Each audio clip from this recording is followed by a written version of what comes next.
Saan mababasa sa Biblia na sinasabi ni Kristo na hindi maliligtas ang nasa labas na iglesia? Mga mahal na taga-subaybay, malinaw po ang pahayag ng ating Panginoong Hesukristo sa Juan 19 na ang sino mang pumasok sa loob ng kawan ay maliligtas. Ang kawan po ay ang iglesia ni Kristo.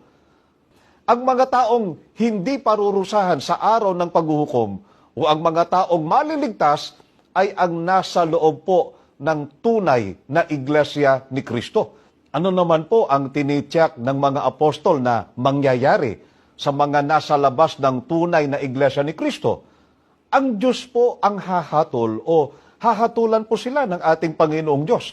Gaya po ng mababasa natin dito po sa unang Korinto, I have no obligation to judge those who are outside the church of Christ.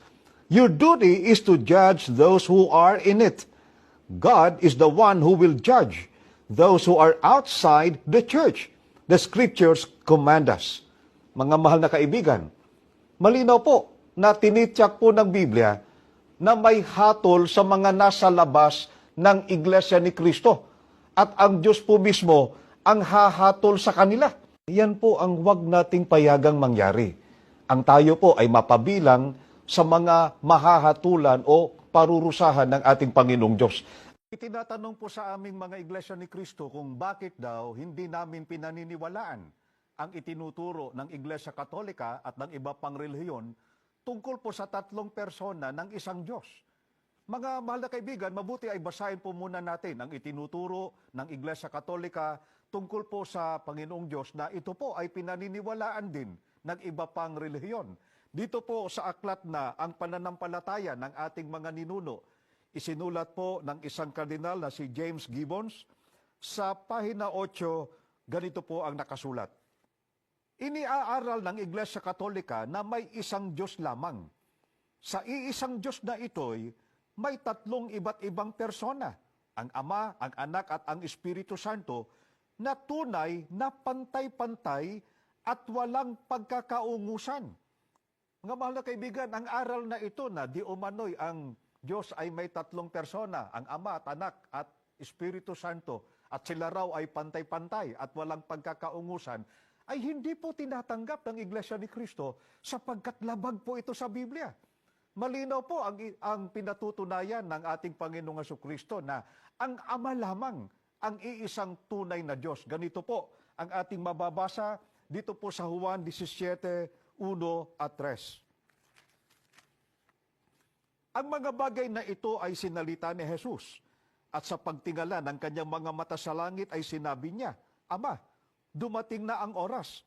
Luwalhatiin mong iyong anak upang ikaw ay luwalhatiin ng anak. At ito ang buhay na walang hanggan, na ikaw ay makilala nila na iisang Diyos na tunay, at siyang iyong sinugo sa makatwid bagay si Hesukristo. Malinaw po ang patunay ng ating Panginoong Hesukristo na iisa lamang ang Diyos, ang Ama. At ang ating Panginoong Hesukristo, ang banggit niya, siya po ay sinugo ng Diyos. Labag din po sa Biblia ang turo po na ang Ama, Anak at ang Espiritu Santo ay pantay-pantay at walang pagkakaungusan. Pansinin po ninyo ang pahayag mismo ng Panginoong Hesukristo dito po sa Juan 14:28. Narinig ninyo kung paanong sinabi ko sa inyo, papanaw ako at paririto ako sa inyo. Kung ako'y inyong iniibig, kayo'y mga gagalak, dahil sa ako'y pasa sa Ama, sapagkat ang Ama ay lalong dakila kaysa akin. Ipinihayag din po ng ating Panginoong Hesukristo na ang sinugo ay hindi dakila kaysa nagsugo. Ganito naman ang kanyang pahayag dito po sa Juan 13:16. Katotohanan sinasabi ko sa inyo, ang alipin ay hindi dakila kaysa kanyang Panginoon. Ni ang sinugo man ay dakila kaysa nagsugo sa kanya. Mga kaibigan, ang aral na ito ng ating Panginoong Hesukristo ay sinasalungat po ng mga nagtuturo na di umano ang Ama, ang Anak at ang Espiritu Santo ay pantay-pantay at walang pagkakaungusan. Kung napansin po ninyo, binasa natin kanina, ang sabi ng ating Panginoong Jesucristo, siya po'y sinugo ng Diyos. Pinatunayan din po ng Biblia na ang Espiritu Santo ay isinusugo po ng ating Panginoong Diyos.